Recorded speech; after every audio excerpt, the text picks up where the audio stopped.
Good morning dear, welcome to bio kingdom online classes dear. आज हम लोग start करेंगे बायोलॉजी का new chapter cell cycle and division.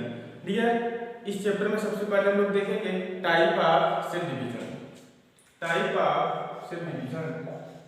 Type of cell division. Dear, two type का division होता है, एक माइटोटिक डिवीजन, दूसरा मियोसिस डिवीजन। माइटोटिक डिवीजन, दूसरा मियोसिस डिवीजन।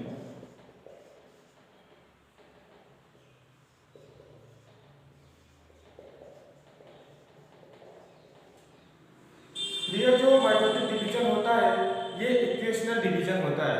इसमें क्रोमोसोम की संख्या जो पेरेंट सेल में होती है वही क्रोमोसोम की संख्या डॉटर सेल में होती है।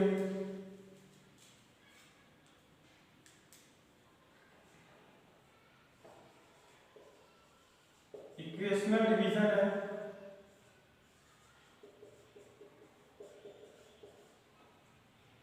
और ये रिडक्शनल डिवीजन है। क्रोमोसोम की संख्या हाफ हो जाती है, रिडक्शनल डिवीजन।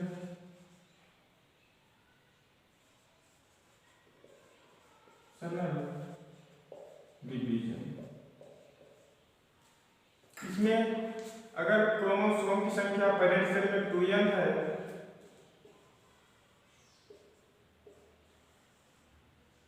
तो डॉटर सेल में 2n रहेगी। इसमें अगर पेरेंट सेल में क्रोमोसोम की संख्या 2n है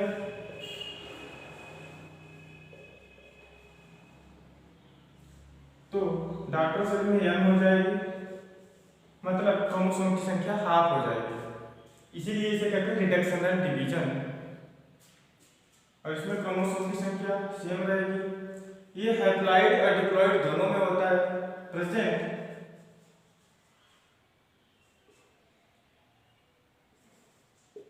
डिप्लॉइड एंड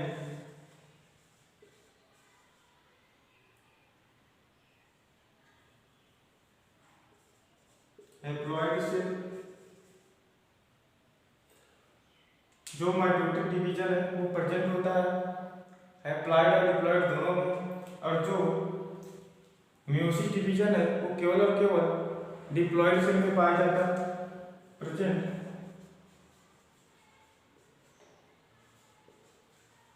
मान लीजिए डिप्लॉइड सेल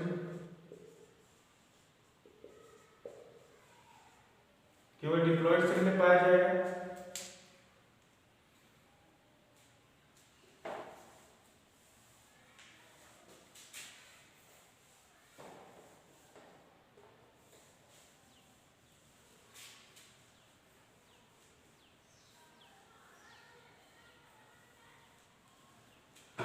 अब हम लोग देखते हैं फेज ऑफ सेल डिवीजन।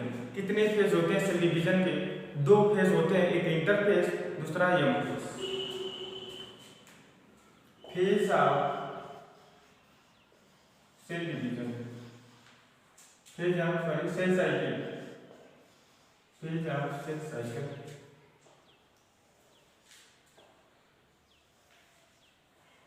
दो फेज होते हैं, पहला interphase,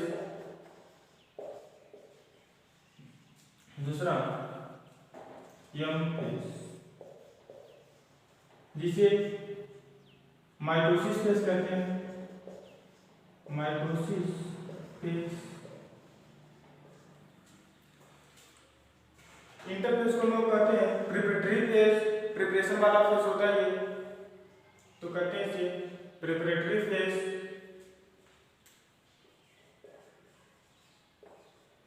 preparatory phase.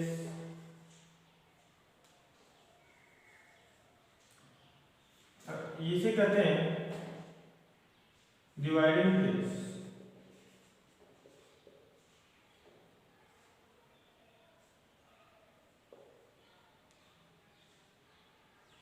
D phase. इसमें सेल डिवीजन डिसीजन करने से पहले प्रिपरेशन करती है, इसी को हम लोग कहते हैं इंटरफेस। सारा का सारा जो प्रिपरेशन होगा वो इंटरफेस में होगा। उसके बाद सेल डिवीजन करने लगेगी, इसे कहते हैं हम लोग एम फेस या dividing face.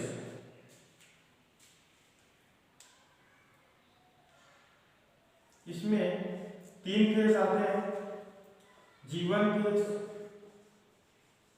And S phase and G2 phase. M phase में सेल डिवीजन होता है, और सेल जब डिवीजन होता है तो दो चीजों का डिवीजन होता है, एक न्यूक्लियस का डिवीजन और दूसरा साइटोप्लाज्म का डिवीजन। जब न्यूक्लियस का डिवीजन होता है उसे हम लोग कहते हैं कैरियोकाइनेसिस, और जब साइटोप्लाज्म का डिवीजन होने लगता है उसे हम लोग कहते हैं साइटोकाइनेसिस।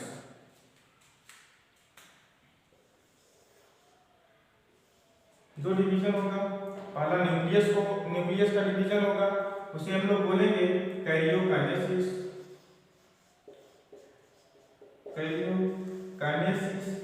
और जब साइटोप्लाज्म का डिवीजन होगा उसे हम लोग कहते हैं साइटोकाइनेसिस।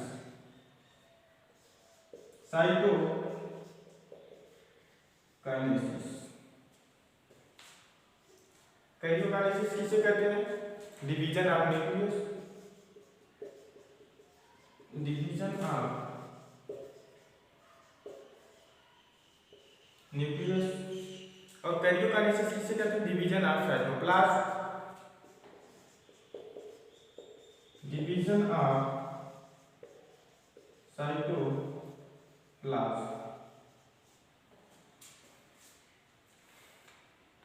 जो कैरियोकाइनेसिस होते हैं इसमें 4 फेस पाए जाते हैं, प्रोफेस, मेटाफेस, एनाफेस और टेलोफेस।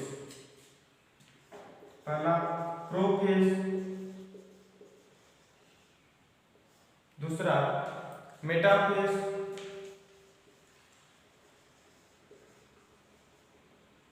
और तीसरा एनाफेस,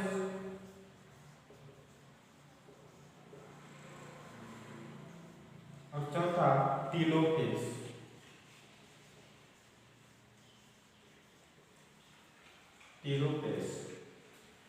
इसे हम लोग सीरियल से याद रखेंगे, prophase, anaphase, prophase, anaphase, prophase, metaphase, anaphase और टेलोफेस। इसे सीरियल से याद रखेंगे ऐसे पी मैट, ये इसका फार्मूला है पी मैट, क्योंकि एग्जाम में पूछता है कि इसका सीक्वेंस पूछता है एग्जाम में, तो हम लोगों को सीक्वेंस इसका याद होना चाहिए, प्रोफेस, मेटाफेस, एनाफेस और टेलोफेस। पी मैट इसका फार्मूला है। अब हम लोग डिटेल में पढ़ेंगे G1 फेस, S फेस और G2 फेस। एक बात और ध्यान में रखेंगे कि टाइम किसमें ज़्यादा लगता है, इंटरफेस में या एम फेस में? तो टाइम ज़्यादा लगता है इंटरफेस में, क्यों? क्योंकि इसमें प्रिपरेशन होता है सेल डिवाइड करने का। ये बात हमेशा हम लोगों को पता होनी चाहिए कि हमेशा कोई भी कार्य करने का जो प्रिपरेशन होता है उसमें ज़्यादा टाइम लगता है, तो इसीलिए प्रिपरेटरी फेस है ये इंटरफेस, इसीलिए इसमें टाइम ज़्यादा लगेगा। इसमें टाइम ज़्यादा लगता है, कितना? 95% टाइम इसमें लगता है, और 5% जो टाइम है वो लगता है एम फेस में। 5% टाइम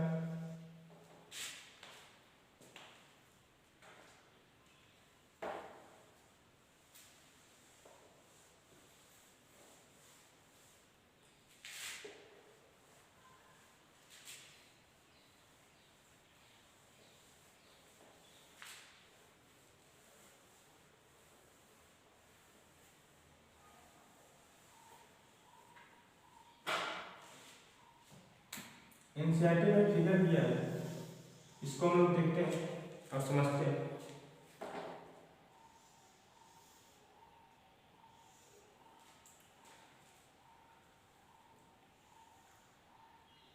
ये जो है मेरा एम फेस है, यहाँ से यहाँ तक एम फेस है,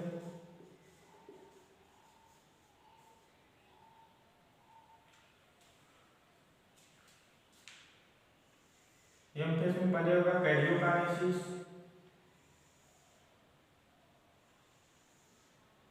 ये प्रोफेज, मेटाफेज, एनाफेज और टेलोफेज।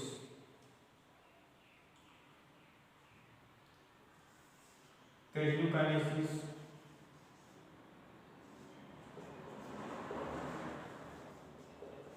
और ये है साइटोकाइनेसिस।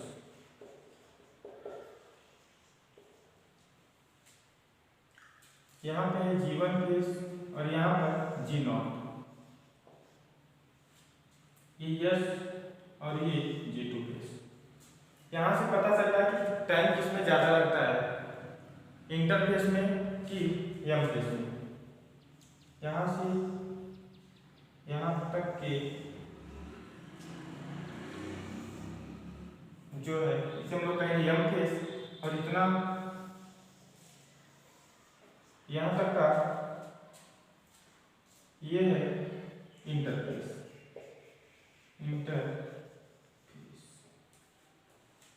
ये है एनसीईआरटी का फिगर, इसे याद रखेंगे कि कहाँ क्या है, जी फेज, एस फेज, फिर उसके बाद G2 फेज, और फिर उसके बाद फिर उसके बाद एम फेज आ जाएगा। एम फेज में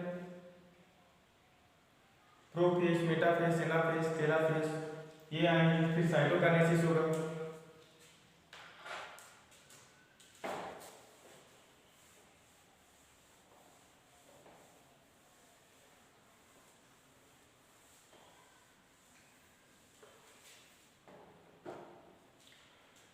अब हम लोग देखते हैं डिटेल में G1 फेज, इसे हम लोग कहते हैं ग्रोथ फेज,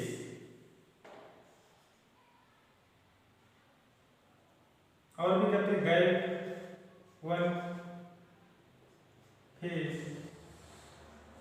और first growth phase, first growth phase. इसमें क्या क्या होता है ये बात याद रखेंगे। इसमें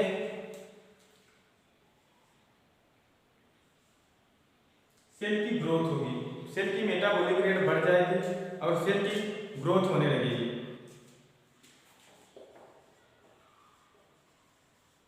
metabolic rate increase,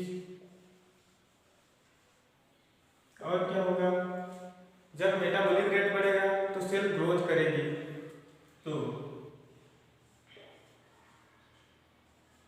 growth increase, और सिंथेसिस होगा। किसका किसका सिंथेसिस होगा, आरएनए का और प्रोटीन का। आरएनए सिंथेसिस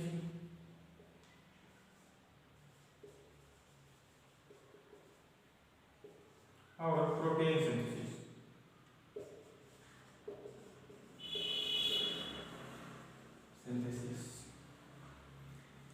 और जब सेल G1 फेज में जाएगी उसके बाद जाएगी एस फेज में, लेकिन अगर उसे डिवाइड नहीं करना रहेगा तो वो G0 फेज में चली जाएगी और सेल डिवाइड नहीं करेगी। ये G1 फेज है, अगर सेल को डिवाइड करना होगा तो एस फेज में जाएगी सेल डिवाइड। लेकिन अगर सेल को डिवाइड नहीं करना रहेगा तो G0 फेज में चली जाएगी, फिर डिवाइड नहीं करेगी, नो डिवीजन, सेल का डिवीजन नहीं होगा। और लेकिन मेटाबॉलिक जो इसका मेटाबॉलिकली सेल एक्टिव रहेगी, सेल मेटाबॉलिकली एक्टिव,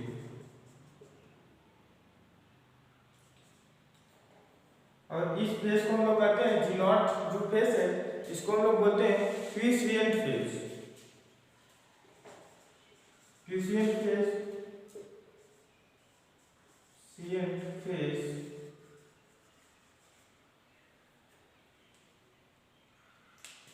जब सेल जी नॉट में चली जाएगी तो सेल कभी डिवाइड नहीं करेगी, लेकिन मेटाबॉलिकली एक्टिव रहती है। बात एग्जाम में पूछी जाती है कि सेल जी नॉट में जाने के बाद एक्टिव रहती है मेटाबॉलिकली कि नहीं रहती, तो मेटाबॉलिकली एक्टिव रहती है।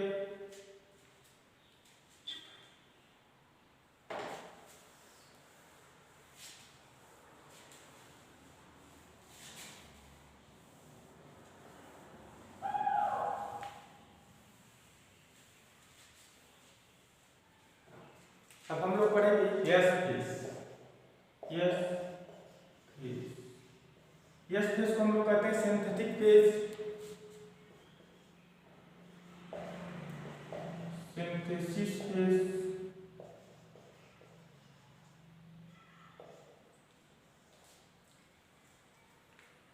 इस फेज में क्या होगा, डुप्लीकेशन होगा। किसका किसका डुप्लीकेशन होगा, डीएनए का डुप्लीकेशन होगा, सेंट्रियोल का डुप्लीकेशन होगा,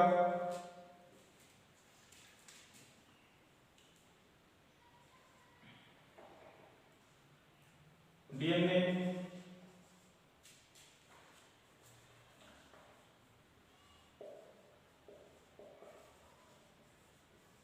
डुप्लीकेशन और सेंट्रियोल डुप्लीकेशन।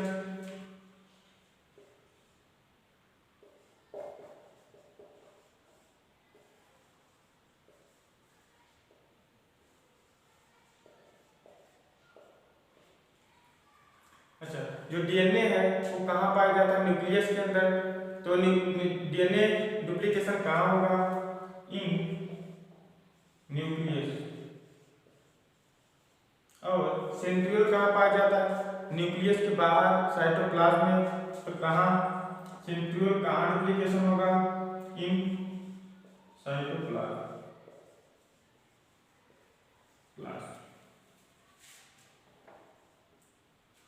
और क्या होगा, सेंट्रियोल हो गया, क्रोमैटिड, क्रोमैटिड का डुप्लीकेशन होगा,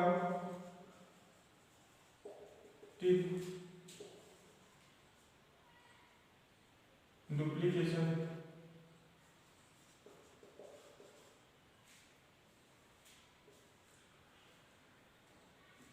डीएनए का अमाउंट बढ़ेगा, डीएनए का अमाउंट बढ़ेगा, लेकिन जो क्रोमोसोम की संख्या है वो सेम रहेगी। क्रोमोसोम की संख्या कभी नहीं बढ़ती और न तो घटती है। डीएनए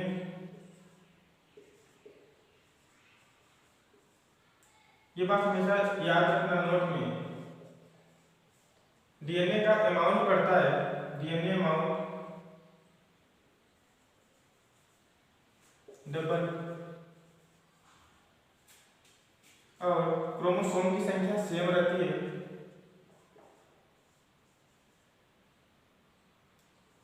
क्रोमोसोम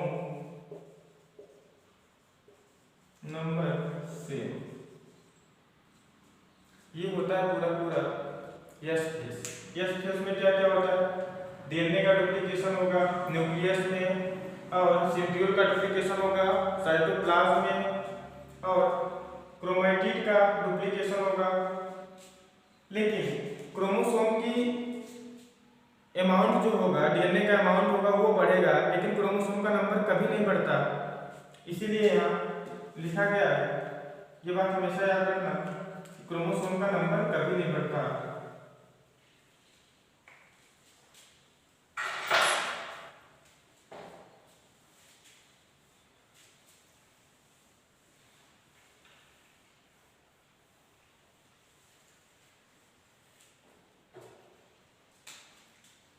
G2 फेज,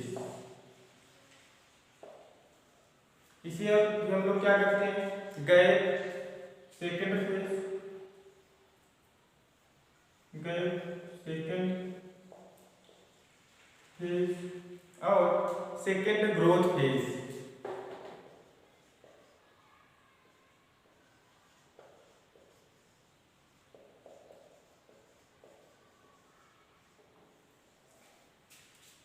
फिर से सेल हमारा बड़ा होगा, सेल का ग्रोथ होगा, cell growth increase,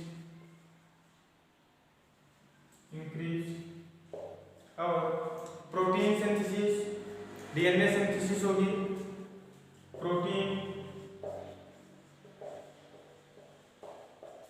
synthesis and DNA synthesis. और प्रोटीन सिंथेसिस में मेन प्रोटीन है ट्यूबुलिन प्रोटीन, जो कि हेल्प करता है स्पिंडल फाइबर में, स्पिंडल फाइबर के फॉर्मेशन में हेल्प करता है।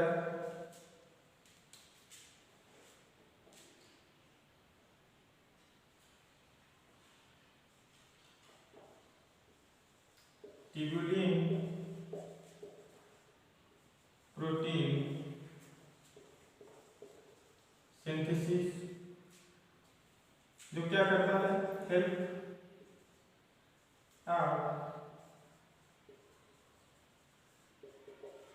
Formation, helping formation of spindle fibre.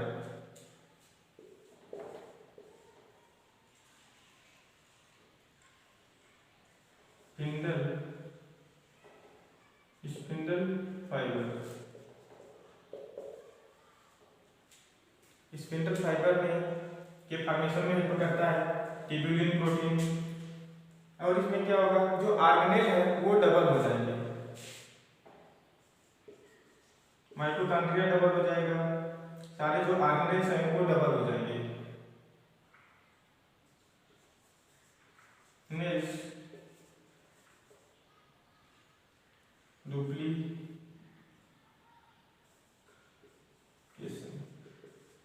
सारे ऑर्गेनेल्स डबल हो जाएंगे।